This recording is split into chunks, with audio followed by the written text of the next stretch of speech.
Odia class रे Odia grammar class स्वागत। तो आज हम पढ़िला कोन कारक और विभक्ति विषय।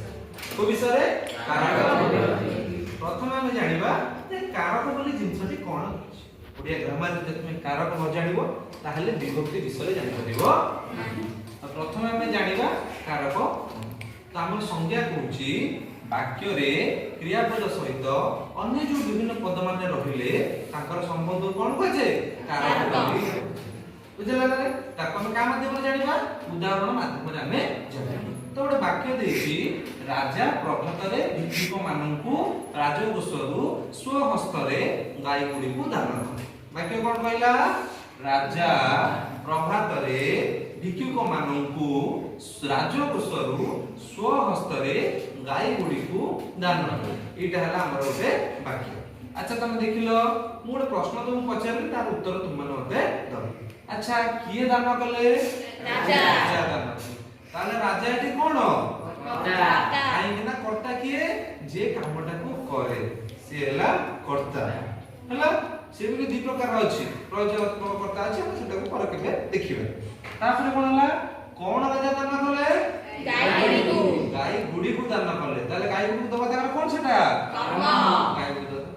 अच्छा कहा द्वारा दान कले स्वहस्तरे निज हातरे दान कले।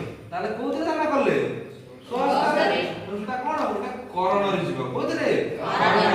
अच्छा कहा को दान कले भिक्षुक मानक दान कले। ताले भिखारी मानु से सबदिन पे दान कर देले ना नहीं आज्ञा सर। तो सेटा कोन हो संप्रदान कारक। देन तापर कोन कोथुर दान कले केउठार दान कले राजकोषरु। ताले राजकोषरु भारी गला तो सेटा हला कोन उपादान कारक।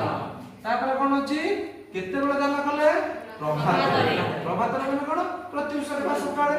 तो आमे जो तुमको कहली देखो सब जिंस गुडा देखो खाली राजा लिखा हिची एटी कोन लिखा हिची कु लिखा हिची एटी कोन लिखा हिची रे लिखा हिची एटी कोन लिखा हिची पुनी को लिखा हिची एटी रु लिखा हिची एटी रे लिखा हिची। तो जो लास्ट गोटा करइला ये सब गोटे गोटे कोन कारक जो हमर कोन कारक रो गोटे गोटे चिन्ह हला। आर विभक्ति अछि विभक्ति रो विभिन्न चिन्ह रहिछि मु से विषय रे आगु तुमको जणै।